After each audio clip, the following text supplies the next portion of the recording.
So most of our channel viewers know that Bollywood beats Hollywood by the number of movies it makes. But did you also know that Nollywood also beats Hollywood by the number of movies it makes? Yes, that's correct. It is the second largest movie industry in the world, making over 3 times more movies than Hollywood makes in a year. Which means there's a whole plethora of talent in Nigeria that most of the world doesn't even know about. We ourselves didn't know about it until 2020. And today we're bringing you one such extremely talented director, Kayode Kasum.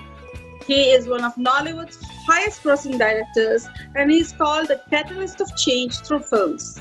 He has made movies made on real life experiences, like the one time when he was on a bus which went through a robbery which lasted for hours. He even has a street named after him. At the time of this recording, he was not even 30 years old, and he has over a dozen films under his belt. Most of all, he's an amazing person who actually agreed to talk to us, even though at the time our channel didn't even have 100 subscribers. He wants to use his talents to give opportunity to other up-and-coming new directors and other talent in the industry. Hope you enjoy this podcast. Oh, hello. Hello. How are you? I'm fine. Thank you so much for joining us. This is so awesome of you to accept. We're so excited. Thank you for the invitation. Of course. It's our pleasure. How are things in Nigeria? It's great. It's a very sunny afternoon. The weather is great. Can't complain. How are things with the coronavirus? Is it getting better? Is everyone vaccinated? I think at the 20% of the population or 10 are vaccinated. But we are staying protected. I think everybody's taking it upon themselves to wear their masks and stay sanitated. So, using hand sanitizers and just social distancing. Oh, okay. Hopefully the cases have gone down. It's just been crazy all over the world. Like, I used to travel so much, and now it's just, it's sad how the world is suffering. How's India, right? How's it in India? Yeah. So my sister is in India. I'm in the US. So this is how we keep connected, when we look at Nigerian movies, because we love to talk about culture. And we were like, why not we look at Nigerian movies? That's one of the biggest industries and we know nothing about it. And that's how we kind of started connecting. But so we are in different countries basically, and this is how we keep connected with each other. Oh, nice. I think first time I saw your YouTube channel, it was you guys were reacting to the trailer of this lady called Life, and I was like, oh yes. Wow, good to see people from this part of the world enjoy Nigerian content. That's awesome. We watched it. We really loved it. I also watched some other more popular movies, but this movie was closer to me because I'm at heart an introvert. So I kind of got it, like what that character felt, wanted to say something and didn't. I loved this lady called Life. Thank you. Yeah. I loved how you portrayed the character from so many angles, and not just the protagonist. Even how you portrayed her mother, and I love how you're able to let the audience come to a realization about the character. I mean, how she's being so harsh on her daughter, and suddenly, boom, you realize why she's doing that to her daughter. So you can feel everything as if something's happening to you. You can really relate to each of the characters.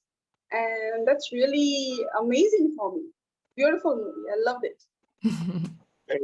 Thank you. One of the things I try to do is I try to compose and try to tell stories in a way that, compose my shots and tell stories in a way that I just imagine that the audience is there, whoever is watching is in the room with their characters. Just imagine like the camera is a fly on the wall. And yes. Yeah, I'm usually really drawn to those type of stories, but they're not as popular over here. But I intend to continue telling stories like that. So what do you think is more popular in Nigeria? And I relate to it because in India in the 90s, romantic comedies, like, there was this actor, Govinda, who was so popular because dances, romance, comedy, big family gatherings. And I feel like it's kind of similar in Nigeria, if I'm not wrong, like based on the trailer reactions, that is what I felt. Yeah, in Nigeria, we are big on event films. Yes, the films that have films with really popular, like blockbuster, really popular Nigerian actors, all in together as an ensemble for a film. We also like comedies, but that is changing thanks to streaming platforms like Netflix. So now every type of story has the same platform. But what we've recently found out is the audience kind of likes drama now. They like drama, thrillers, really serious films. I guess the era of big blockbuster comedies is almost over because there was eras. I think Hollywood also had an era of big blockbuster Yes. comedy. Yeah. Yes, so now they're now in the superhero phase, but that's Nigeria. Oh, nice. That's awesome. So speaking of, you said, the OTT platforms, like you had said we were watching one of your past interviews because we wanted to be more informed. And you had mentioned that Nigeria makes so many movies, but it doesn't reach a lot of people because they don't go to the theaters or, whatever the reasons are. Do you think there is a profit now with the OTT platform, with the pandemic, in the sense that OTT platforms are the only way to watch movies, and now movies are reaching a wider audience? Do you think it's more beneficial in that aspect? Yes, it is. I think as a filmmaker and a film producer, also in the film business, I think Netflix, in a way, kind of made it give us more opportunities, an opportunity to reach a wider audience, like people like you, and also an opportunity for an extra source of income. Because before then, we were trying to I think Nigerian film producers were just going to cinema. But now, after you go to cinema, you can go on OTT streaming platforms. So those platforms have really helped in terms, and we've gotten to reach a wider audience. Even though I think they are pirating the films, they're not paying for these platforms. But when that happens, when you're in a country where 90 to 95% of the population cannot afford $1 a day. So when the movies get to platform, I have people who reach out to me on Instagram and they send me screen grabs of the film, and I can see that the movie is pirated when they are watching it. Yes. Yes. So I think it's if OTT platforms can also, one advice I'll have for them is if we can consider maybe reducing the price for the people from this part of the world and just make it more accessible, because even now there's a problem that it's out there. When you release a film, the audience is like, when is it coming to Netflix? When is it coming to this platform? When is it coming to that platform? They're lazy now. They don't want to go to cinema anymore. So the culture for cinema culture is changing over here. That is awesome. And I also feel like the good thing with Netflix is like 5-10 people can share an account. So that way also the reach increases, right? That's great. So we did talk about a little bit with this lady called Life, and me and my mom, we were kind of discussing because we were so excited that you're coming on board. And we were like, my mom asked a very good question. She's like, do Nigerian names have a meaning? And I had not watched this lady called Life yet. And because in the US, like it's a name and it doesn't have meaning. But in India, like it has a meaning, but it's not such a deep meaning as you find like in India, like names have, like, it could be a little story in that name. It could be such a deep meaning. And then when I watched This Lady Called Life, I was like, definitely Nigerian names have meanings. So I was just wondering, what is the name? What is the meaning of your name? So my name is, the short pronunciation of my name is Kayode. And the full pronunciation is Oluwa Kayode. So Oluwa Kayode means God has brought joy. Kayode is bring joy. And Oluwa is God, so it's God has brought joy. every traditional Nigerian name here has a meaning. It's That's usually awesome. a long sentence, but yeah. That is awesome. I love that. I love that. So what's your Well, name? What's your God full has name? brought joy to cinema. So what's Yeah, your name? so yeah, my Yes. name. So my name has multiple meanings, but my mom had me when she was. I'm the youngest, so my mom had me when she was older, and there were some pregnancy complications, and they were like, no, you should let this child go, it might affect your health. And she's like, no, I'm not going to do that.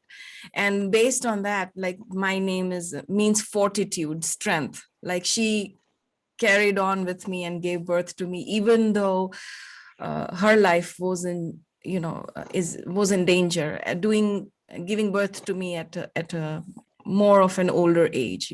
She wasn't that old, but she had complications, basically. So yeah. Fortitude. So how do you pronounce your name then? Dhruti. Dhruti. Okay. See, you Dhruti. get it. Like in the US, Ah, Drudy. Like, I have forgotten how to pronounce my name. I'm like, yeah, that's the pronunciation of my name. I'm like, if you come 90% close to pronouncing my name, then then it's good. It's fine. I'm not gonna bother. Nice to meet you, Dhruti. Oh, nice to meet you too. So nice to yeah. meet you.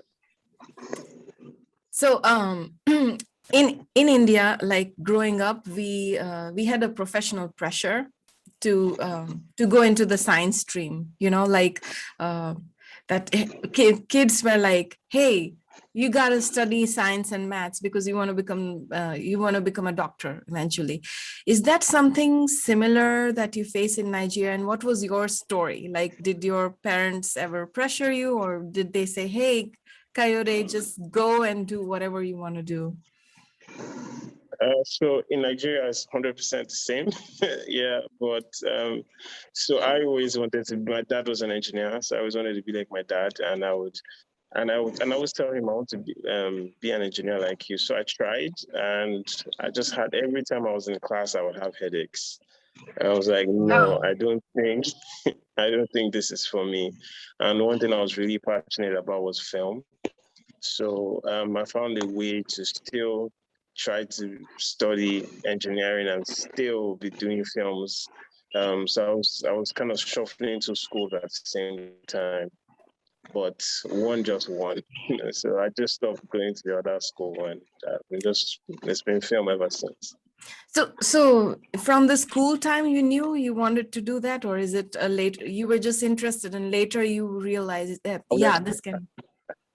So I liked films. Like I would watch films all day. At the time, the cinema culture in Nigeria was just growing, and I would watch every film that was in the cinema. I was just so fascinated with films. I never really thought that I would want to do it until I found one day that there was a film school in Lagos, and I was intrigued. So went there, asked a couple of questions, and I found out that there was a schedule that could work with me still being in school and studying film.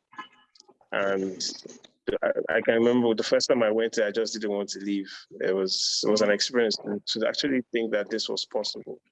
I would say one of the filmmakers that really inspired me was a Nigerian filmmaker. His name is Kunle Afolayan. I think you have heard of Citation. So he made the film at the time that was called Figurine. And I was just blown away that a Nigerian made this film. At the time, it was really one of the biggest Nigerian films. I was like, if somebody can do that, then one day I can do this too. So, Yeah. yeah. Right. So you make a lot of women-centric films, right? Yes. What inspires you to do that? What inspires you to do that? Is it a conscious choice, or is it something that just happens? I mean, are you attracted to that just like that?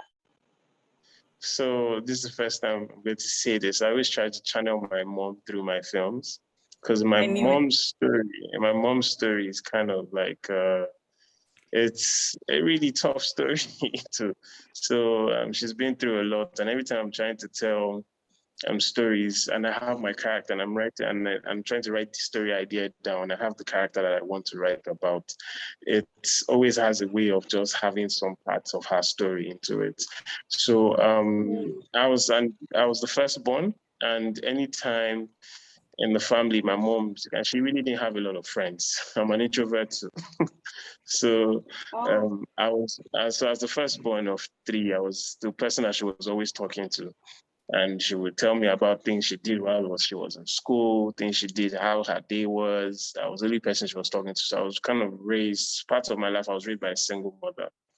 So all that, I didn't know that she was giving me stories I was going to use to make films in the future, but I would always keep all those stories in my head. And this is why I feel like that has helped me in telling stories now, because I think I'm not sure, but I think I understand. Sometimes I understand, and if I don't, I always try to leave it to the leading characters. So, for instance, there are times when the film, especially Aye Today, the characters, the actor who played Aye Today in This Lady Calls Life, her name is Bisola Ayeola. She's a single mother. So there are times where when we're shooting a scene, and there's something that I felt a little bit uncomfortable about, I'll ask her, I was like, you're a single mom, so you've lived this life before. What do you think we should do? So I guess both our collaboration and also the writer is a woman, Toluwani Obayo. So I guess just these collaborations helps. And I'm not going to take the credit alone. I will also say the actors that I work with, because I don't think I make films alone. I always ask questions, and they always help me out in interpreting the script. So that's awesome. I guess that's it. That is awesome. Like, yeah, that is one of the things that, like, when we were looking at different trailers, we were like, we love this director. First of all, we didn't know that it was a male director. We were like, Nigeria has so many women-centric awesome movies. That's kind of cool. And then we looked up and I was like, that's a male director making these amazing movies. We just couldn't believe it. That was awesome. Yeah. And I had a feeling, it was just a gut feeling that you are channeling your mom through it. Like that's just a feeling I had. Like, so that's awesome. So do you think that your capability as a storyteller, like what are the biggest influences? You did say that your mom was a very big influence. What do you attribute as other influences, big influences that pop up in your head that inspired you to be a storyteller? Lagos. So Lagos is a state in Nigeria. That's where I live. It's noisy and it has a lot of characters. And let me give you a gist about it. Every day in Lagos is going out to work, and you have people on the streets knocking on your windows, asking you for money. Right. And if that doesn't happen, you can just walk into a building and there are people who actually want to demand it from you. Like, bro, how far now? I'm saying it and I'm speaking pidgin language now. So there are people who just ask like, yo, give me something. So that's Lagos. Lagos is colorful. Lagos is noisy. Lagos is chaotic, but to me, it's beautiful. So that inspires me. My people inspire me. And so I try to put a bit of that into the film. That doesn't mean it's safe. That doesn't mean it's not safe. It's just a really busy city. So that inspires me. My people inspire me a lot in terms of coming up with film ideas. Music, Nigerian music inspires me. I love listening to a lot of sax, music with sax. I can just start listening to music and stories with just ideas. It always starts with the music, trust me. I can listen to music and I'll just see a film scene in my head. Then I'll write the scene down. Then I'll start, that's where it starts from. I just keep breaking it. It could take maybe like 6 months to a year. I'll just keep, who is this person that I'm seeing in my head? Why is this person here? Then I ask myself the question, why do I want to make this film? How do I want the audience to feel? What story am I trying to tell?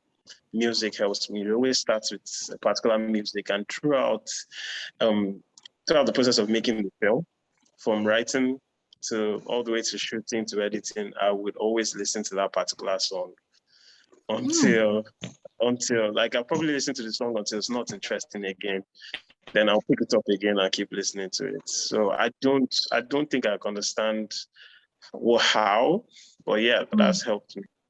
That is so cool. Is that a reason why you want to make a musical? You had said in some of your interviews you want to make music. I'm working on one now. Yes. So gospel music was it gospel musical? I don't know. But at the time I was listening to gospel music. I've been listening to gospel music that has influenced that in my head. I always want to make a musical, but we have a script now. And it's a really powerful script, but it's not gospel. So this time it's Igbo high life. That's what the script is. It's I'll just drop it here. So it's a film that, oh God, it's a female-driven film. Yay! It's a film about a young lady who loses the person who raised her, and she has to reconnect with her mother, who she thought was her older sister. It's a film like this lady called Life. It's compact, but it has a lot of Nigerian culture, Nigerian music in it. I'm really passionate about it. We shoot it in 4 months' time, and I can't wait. That's awesome. That is so cool. All right. So do you think that do you think that now that you're making so many female-centric movies that they are, in the past, like Bollywood Indian cinema had an issue that are female-centric movies profitable or not, economically profitable? Who will watch them? It took a while for Indian cinema to get to a point where there were certain directors who were like, let me make female-centric movies. And then they became blockbusters because they were good stories. It didn't matter whether it was a male or a female. If it's a good story, it will perform well. So what are you seeing in terms of Nigerian cinema? Do you think female-centric movies are doing really well, or like people are still warming up to it? What is your observation there? I think they're doing really well. And let me tell you a secret about Nollywood. The Nigerian audience that's the African audience for Nigerian films is mostly women. So you always have to get it right, because I can see it in the comment sections, because as filmmakers, you always try to see and hear what people think about your film. So you go on, the best place to do that is social media. So when you're searching, it's mostly women that are watching these films, mostly women. I can also remember one example for this lady called Life. I received close to 50 or 80 videos of women in tears because they could connect to that story. Read a lot of emails about how people it was nostalgic. They could just release some of their pain, and how the film helped them. So I don't think we anytime we want to go and make films, we say, oh, let's make a film for women. We don't do that. But most of the Nollywood audience here in Nigeria, that I know for a fact, are 80% women. That's awesome, because the funny thing is I was looking at the analytics of our channel, which is small still. It was 80% women who were looking at our channel. And I thought it's maybe because we both are females, that maybe females want to watch us, but now it makes more sense that 80% women. Right. That's awesome. I think the men watch the films. Lagos. I think the men watch the films, but they won't comment about it. So when you see them outside, they'll be like, yo, I watched the film and I liked it. I'm like, okay. Right. Awesome. Females are more expressive like that. I noticed that you talked about Lagos, and it kind of reminds me about Mumbai. It's a big city, it's chaos, it's noisy, it can be dangerous. And you also talk about how you love music. So I have a question in mind. That have you ever watched any Bollywood movies? Have you watched any Hindi movies, Indian? I've watched a lot of Indian films. Because the names are usually in Indian, so I can't really remember the titles. But one thing I always do before I will make a Nigerian film is, because I feel like Indian filmmakers, especially, they understand the storytelling and still not letting go of their culture, which is like what I think we Nigerian filmmakers are also trying to do. So I get a lot of inspiration from Indian films. So there are two of my films that has inspired from India, which is why I like from Bollywood, sorry, which I like, which is why I like playing with colors. One of those films is Oga Bolaji, and the second one is Ponzi. For Ponzi, I was trying to recreate, Hollywood in Lagos. Bollywood in Lagos. So I watch a lot of Indian films. There's a film about, I don't know if I tell you the synopsis, you know the title. It's a really popular film about this young lady she was selling tea in a busy city, who later she got, I think, then the authorities, I think she got separated from her mother. So I watch a lot of Bollywood films. I just can't remember the titles, but that's always my to-go for references when I want to make a Nigerian film. You can always ask us for up and coming films. We can always tell you, like, if you want inspiration, we can always tell you, like, hey, I'm watching an Indian series now. It's on YouTube. It's titled Little Things. Yes, about a couple, right? Yes. I love that series. I think it's on season 2. I'm on season 2 now. I'm just watching it. Started watching it this week. It's a really cute series. It is. Yeah. There's a bunch of other, actually. Now with the OTT thing, right? Like these kind of series that first there was such a divide between stars and other creators. Now with OTT, it's all merging up, and these kind of little series on YouTube are picking up so much, and it warms my heart because I really don't feel like there should be any divide. There shouldn't be any divide between big people, small people, this country, that country. I would love to see if all countries came together and made a movie. And actually, along those terms, if you had to remake a Bollywood movie or a Hollywood movie, which one would it be, and why? I would, and I've tried, man. It's not yet original, but I would like to remake Three Idiots in Lagos. Do you know it has been remade in Mexico? Tres Idiotas. They already made it. I haven't watched it, but I heard that they made it, and I saw the trailer as well. So Mexico has already done it. I would like to make an African version of that. The music, the characters, that film is beautiful. It's a film that you can't forget. Oh, that's awesome. Is there any Indian actor or actress that you would like to work with? Would you like to direct any one of them? Yeah, I would like to. So I'm always very enthusiastic with working with creatives from different parts of the world. I mean, it's been one of my plans one day to shoot a Hollywood-Bollywood collaboration. Oh. Yeah, it's always been one of my plans to do that. I think I was close to making one, but I didn't get to do it, which was the Nigerian one, Namaste Wahala. Yes.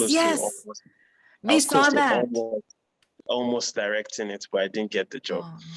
Yeah, so it's always been my dream that one day I will just, myself and the crew will just travel to India and we'll make a film, maybe a short film. We'll start from there. But I like this actor. Fabulous. What did you say? I didn't hear you. Looking forward to that. Yes, I would love to do that. I love this actor. I think he's the actor in PK. That guy Amir is Khan. good. Yeah. Yes, Amir Khan. I like him. I like him so much. And is there any actress that you enjoy watching from Bollywood? We don't know the names, but yeah. But I think there are a couple of actors that I'm interested in working with. Yeah, that's awesome. And so if you had to make a movie which had actors from Nigeria, actors from Bollywood, and actors from Hollywood, if you had to pick 4 names, who would that be?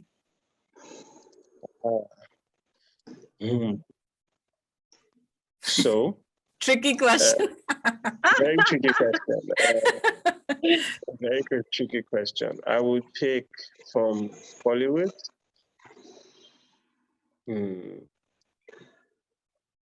From Hollywood, I'll pick Morgan Freeman. From Nigeria, I don't know if you know how I'll pick Genevieve Naji. No, I will have Okay. to look it up. Okay. Send me. I don't know. Have you seen Kambili? Okay. Yeah. So I'll pick Nancy. That's the lead actor in Kambili. Oh, she was awesome. Yes, because I think I'll pick her because I want her to do the dancing for me. Yeah. Good. Yeah.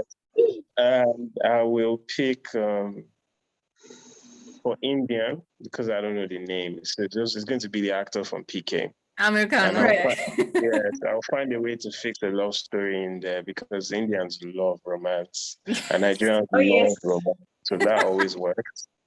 So I'll find a way to pick that. And there's going to be a lot of color and a lot of dancing for me, definitely. So do Nigerians find, I know because Nigerian Indian cultures are very similar in very, very many ways. Yeah, so I was expecting maybe like Bollywood, there would be like a lot of dancing in Nollywood as well, but it is more westernized, like more like Hollywood. Is it wrong? Am I wrong? You're not wrong. You're not wrong. But I'll tell you that if you ask any Nigerian that lives in Nigeria, we love Bollywood films. We love Bollywood TV series. Like, it's a culture.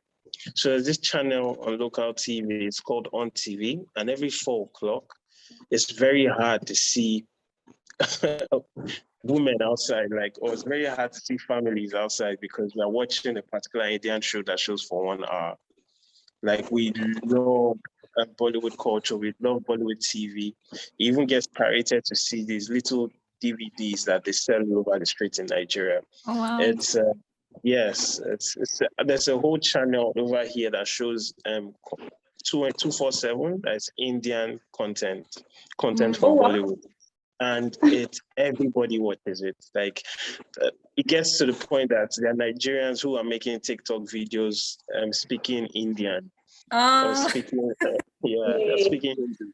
They're reenacting some of the things. So we love it. So it's no surprise when Namaste Wahala came out and a lot of Nigerians went to see, like, they watched that film and it was a big buzz online. So yes, we love stuff like that.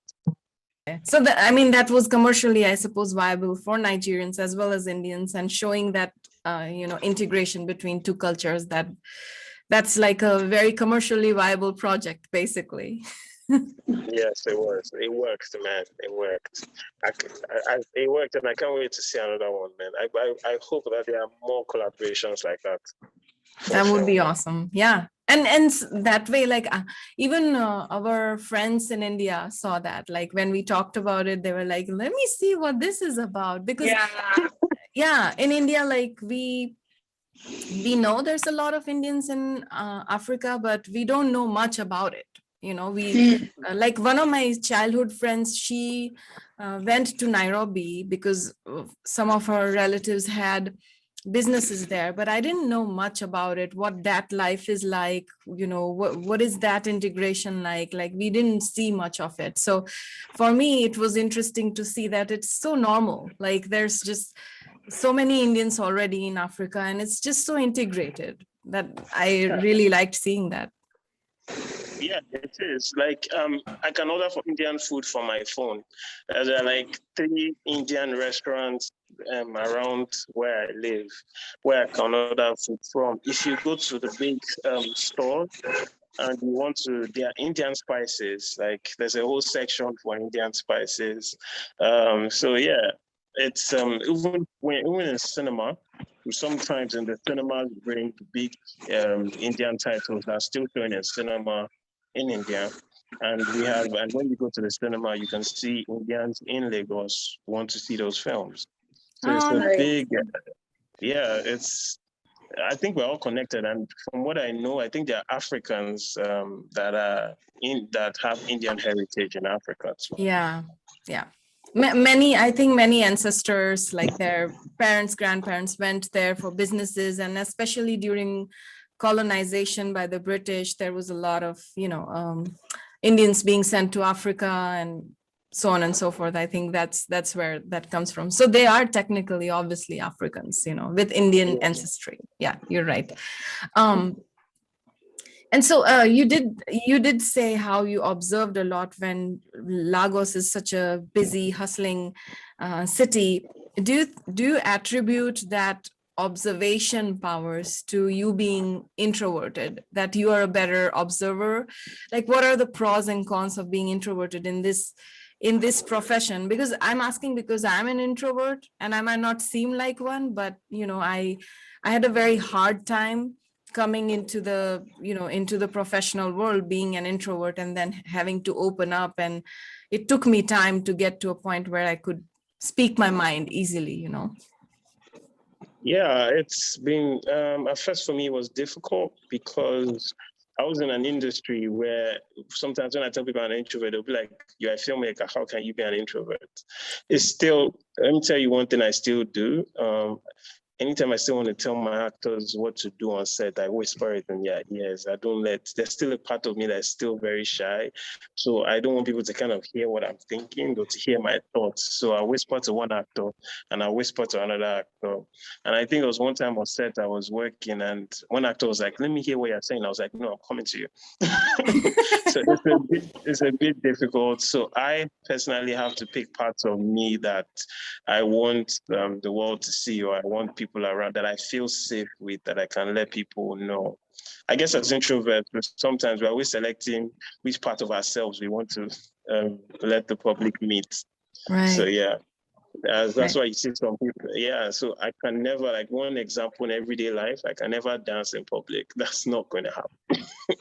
But Yeah, you do Even if dance I, in private, Dan.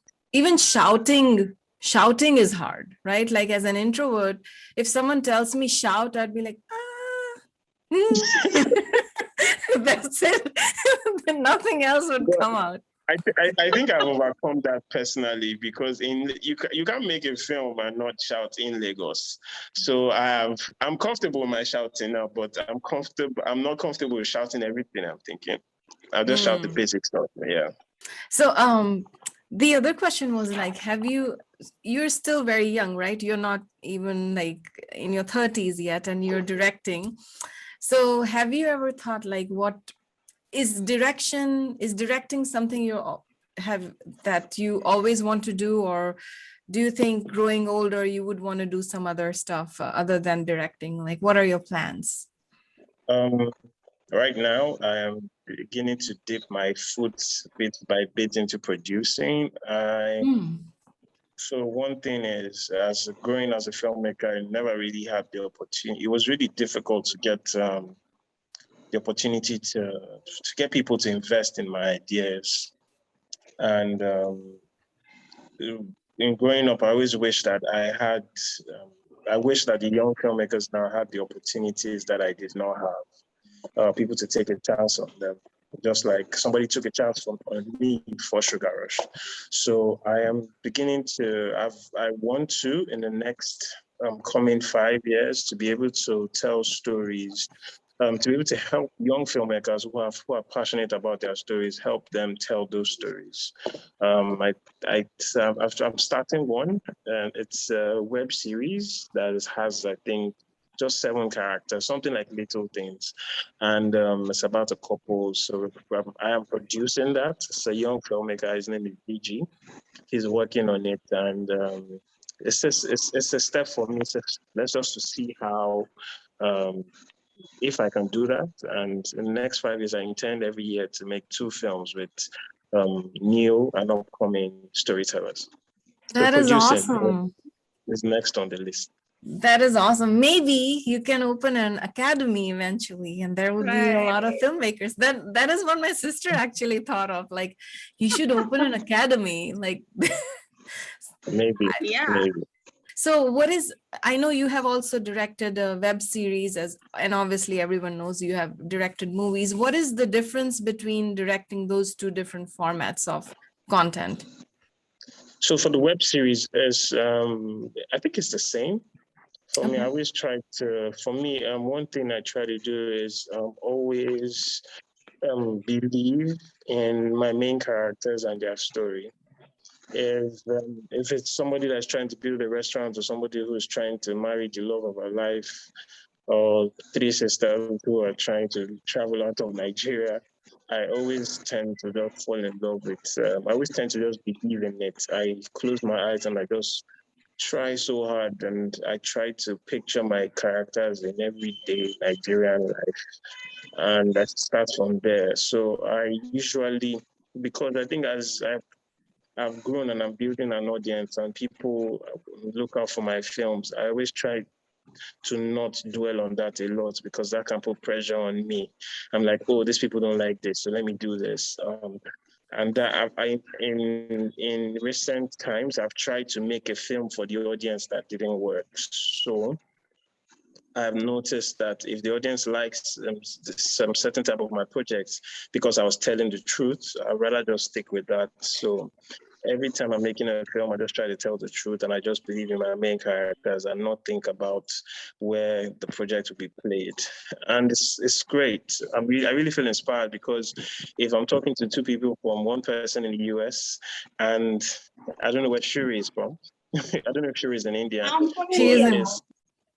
Yeah, in India. So if I'm talking to one person in the US and one person in India, just based on telling stories and telling the truth, if that worked, then maybe I should continue doing that. So I try as much not to put pressure on myself to make films for certain type of audience or certain type of mediums. I just go in there and try to tell that story authentically as I can.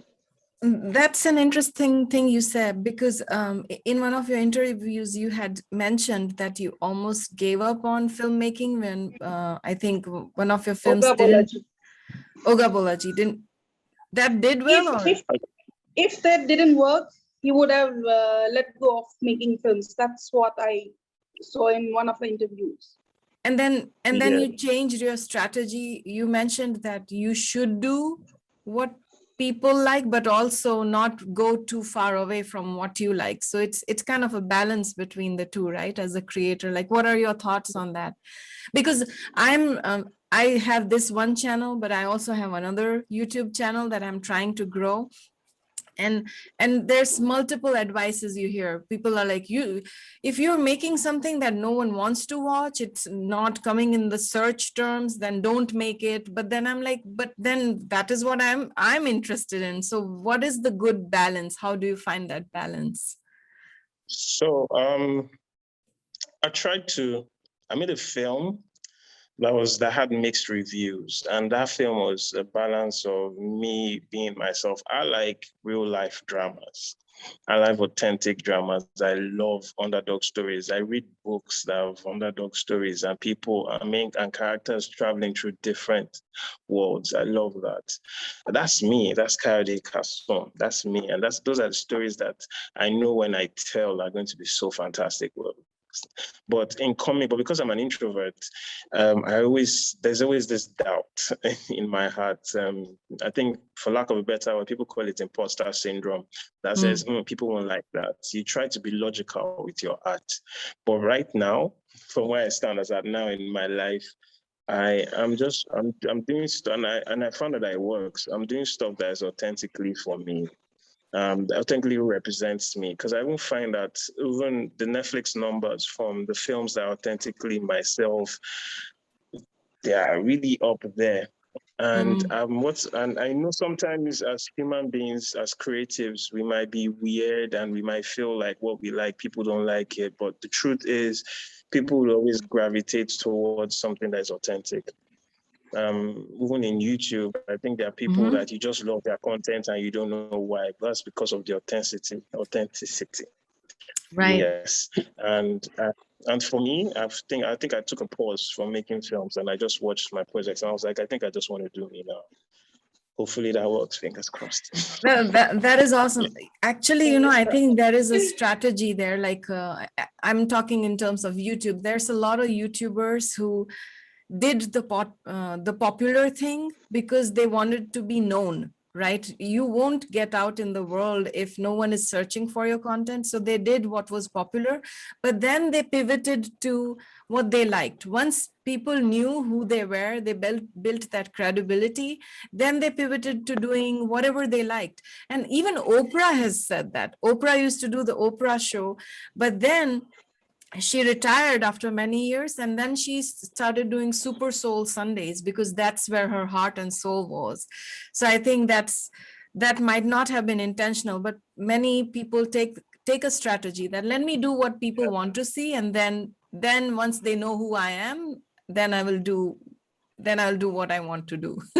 Yeah, I guess you're right. It's more of you trying to build an audience first. Yeah. Yeah. Then when you get to a certain point, you're like, okay, if you really like me and you want to stick with me, this is what I'm doing now. So let's go.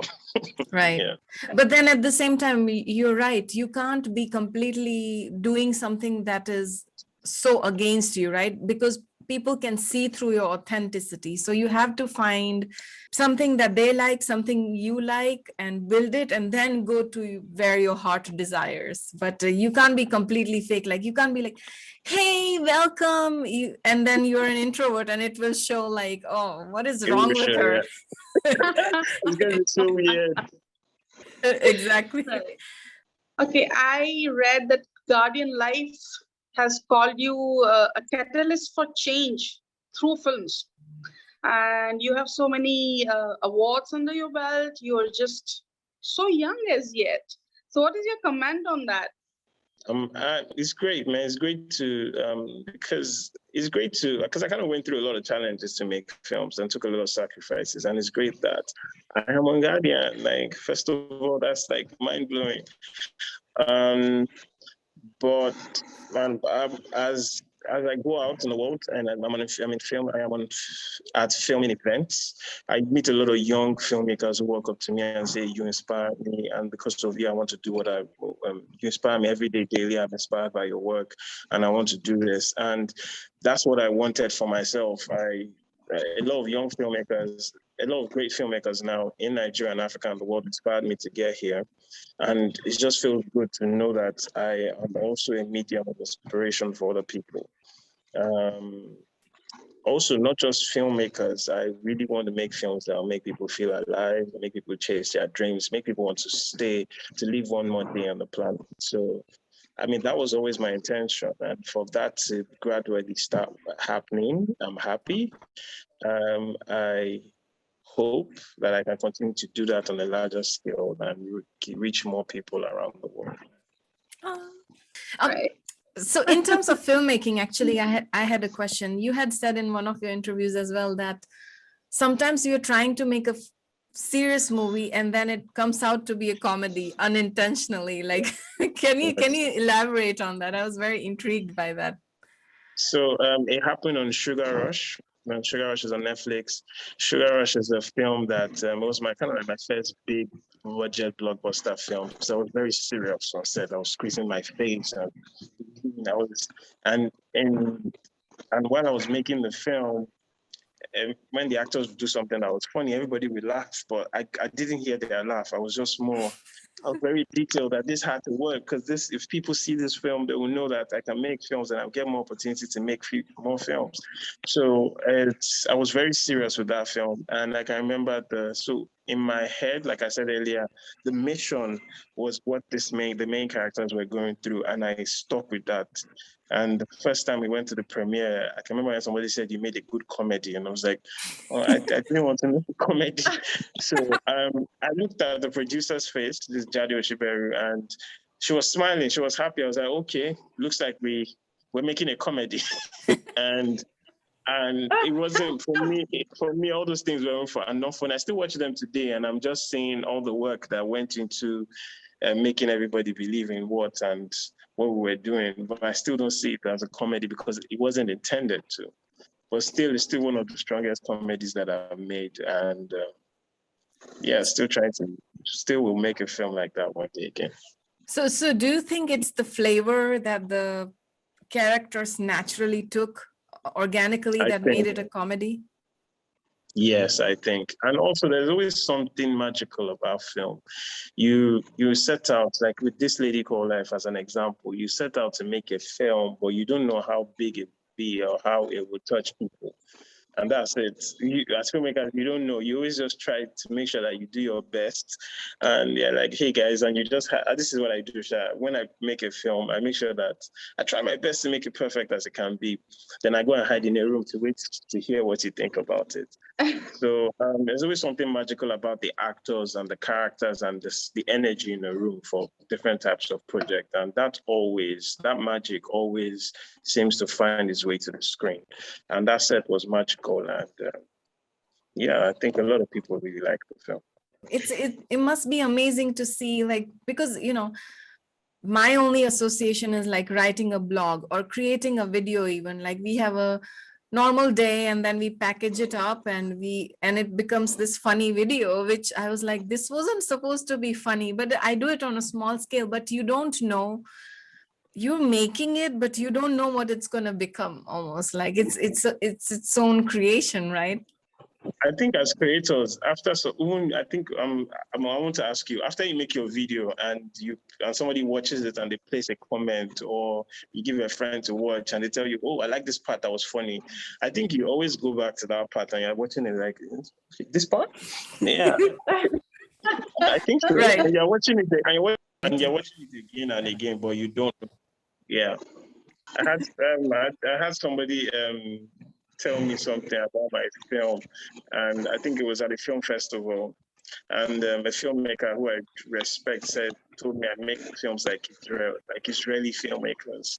And I'm like, what do you mean by that? And it's like, your films, we are always waiting for something to happen. It's like we are watching it and we are waiting and we are waiting and we are waiting. And I was like, it's something I never really thought about my films. So I went to watch my films and I was like, I don't see it. But yeah, I think art always reflects on people differently. So that begs an interesting question, because how do you, I'm just very new, right? And I put my video on Reddit, and Reddit can be ruthless. But how do you deal with saying anything negative that comes your way? How do you deal with that, being in the public eye and dealing with that? That's a really good question. So in this part of Nigeria and social media, like, people will just go at it, like in this film, right? So they just go at it. But I try to always see it from whatever angle that the person is talking about. So if the person says it's trash, I try to know why. Right. I also and after I film, I believe in, after I film as the creator, I always know if it's good or not. So it's that if I know I did a great job and this film is good, there's nothing you will say to me to tell me that it's bad. Also, sometimes as a creator, I go to all these streaming platforms and I have like 5 streaming apps on my phone, and there are days I want to watch a film and there's nothing I can pick. It doesn't mean that all the films on those platforms are bad. It's just not the day for me. So since I understand that, and I also understand that there are some things I find funny that people won't find funny. I mean, there are some films that I like, and when I mention them, I have my friends look at me like, you're weird. But I like those films. So I really understand that different people will like different types of content. I understand that fully. I also understand that sometimes when I'm making content for the lighthearted. I'm not making content for everybody. So somebody who likes thrillers and serious movies might not like some of my films, and he said this film is trash. So I understand that. I'm not angry you said it's trash. It's not your type of film. So I understand that fully. And sometimes as a creator too, I know when I made a film that's not that great. So I try to celebrate certain aspects of it. Oh, is the cinematography awesome? Yeah. Because I did that. I composed those shots. So I celebrate my wins and I take my losses. I take my losses, but I do not let them take me, because you can be so passionate about a video and you love it, and somebody says, no, this is shit, and it can hurt you. But I try not to let the losses take me. So and it's a journey. Right. Yes, you only become better. Like the first video is probably going to be crappy. Who cares, right? But I do feel at the same time that, of course, it's harshly given, that criticism to you, but that's the best thing for you to become better. if it is valid, right? If they are comparing your comedy with a thriller, then obviously it's not valid.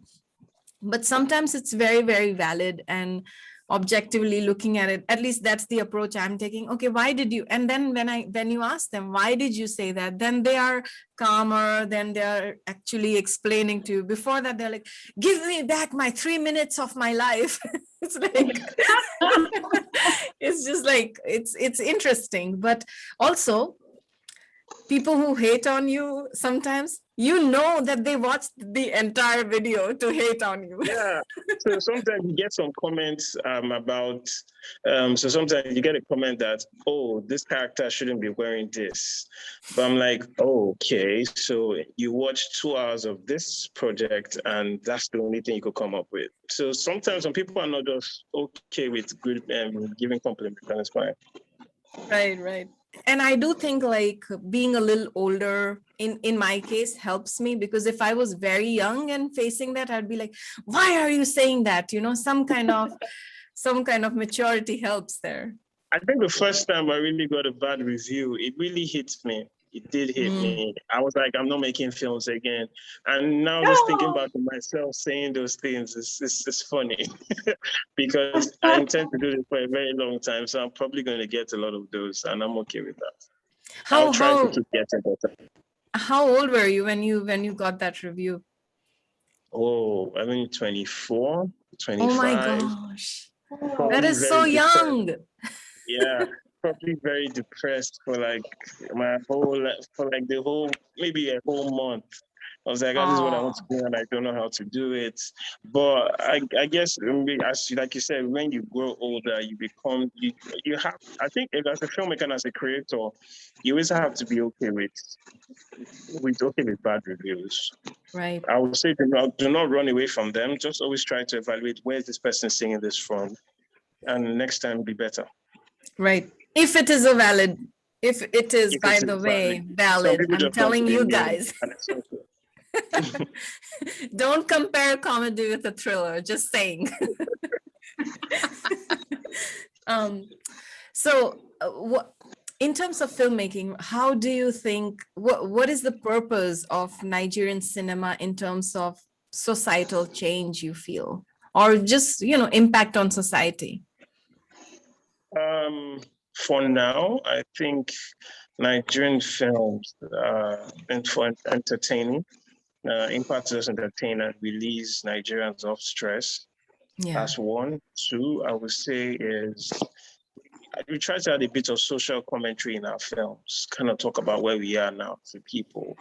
But for now, there's not enough freedom for creatives to kind of talk about the Nigerian situation, to talk about the political system, talk about the economics and some of the challenges that the Nigerian people go through, because those films will not get out.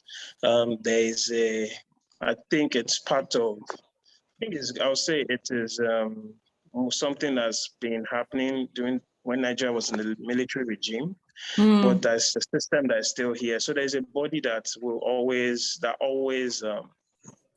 checks our films and tell us what to do and not to do, what to remove and what to add. So we always try to stick in between those guidelines. And still, but Nigerians are very resilient people. So even though we know we have guidelines of things we can't do, we try to always still pass our message in the boundaries of what we can't do.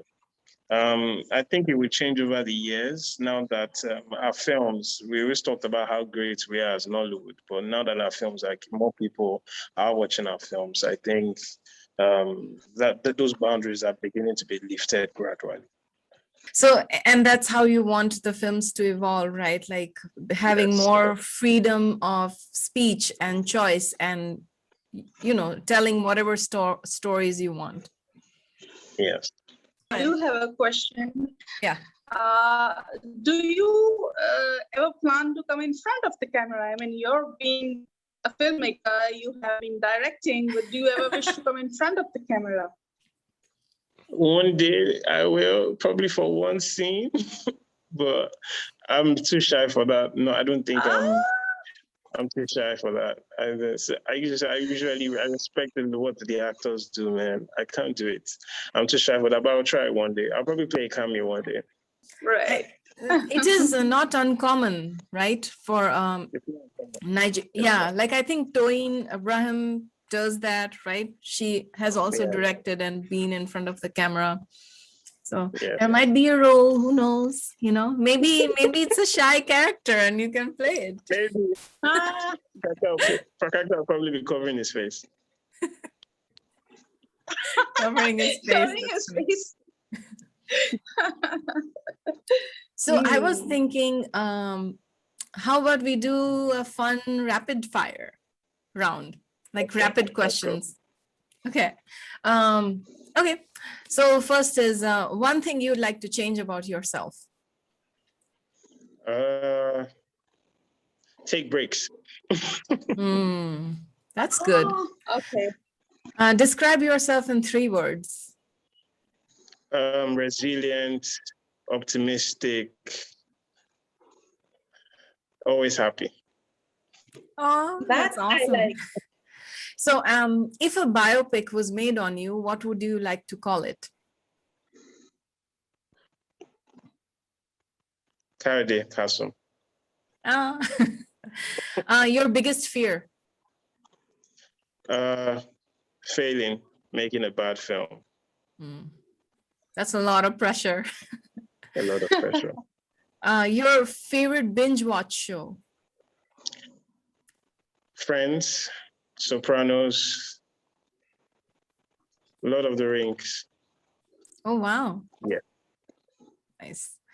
Your greatest achievement according to you? It could be non-professional as well. Being able to admit my losses is something I'm comfortable with now, so I'm proud of that. Your favorite movie out of the movies you have directed? Oga Bolaji. Sorry? Oga Bolaji? Oga Bolaji. It's coming to Netflix in a few months, yes. Nice. All right. Why is it your favorite? Just curious. It's the best representation of who I am. Oga Bolaji was always listening to music and he had the headphones on. I'm always listening to music and I have headphones on. Oga Bolaji represents a part of my life. I asked myself a question when I was writing the story. Would you still make films if you are not successful in it? And I was like, yes, I would. And what I did was I wrote my fear into a film. Oga Bolaji is a story about a 40-year-old musician who still lives with his mother. And that was my fear. That was the person I didn't want to become because I was living my mom and I was still trying to tell stories. So I put my fear to life. Is the best representation of myself. That's why Oga Bolaji. Oh, that's awesome. We can't wait to watch that. I'm very excited. Thank you. Okay, your all-time favorite movie made by anyone? Shawshank Redemption. That's perfect. Nice. One thing that you would like to change about Nigerian movies? I would like for filmmakers to be able to make any type of film that they want to make, not caring if the audience will like it or more. I would like for Nigerian films to be able to be seen by Nigeria has a population of 200 million people. I would like for 100 million people to be able to see Nigerian films. I would like that. Yeah, I would like that people would give Nigerian films a chance and not say, oh, it's Nollywood next. Yeah, those are the things I would like to change. Your favorite food? Plantain. Your favorite superhero? Captain America. Your favorite animation movie? Vivo. I like Vivo. Vivo? Yes, Vivo and Meet the Robinsons. Yes, that's Meet a the draw. Robinsons. Your favorite vacation destination? Maldives. Maldives. Have you have already been there? Yes, I've been there. I can't wait to go again. Your bucket list adventure?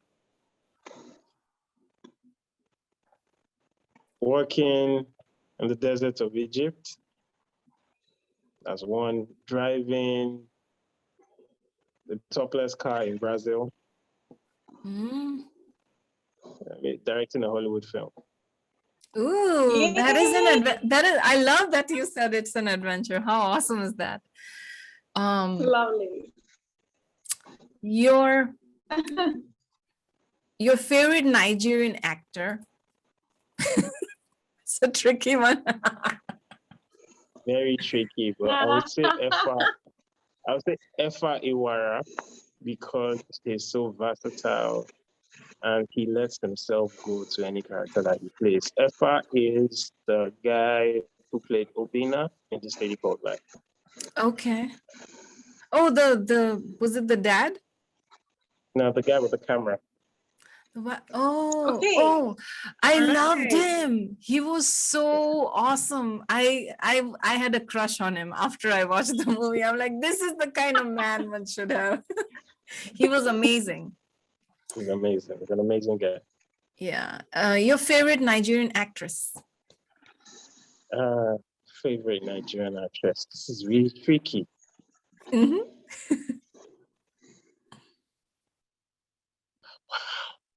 I will say Nancy Seaman. I mentioned her earlier, the lady who played Kambili. Yeah, yeah, she's awesome. And your favorite Nigerian director?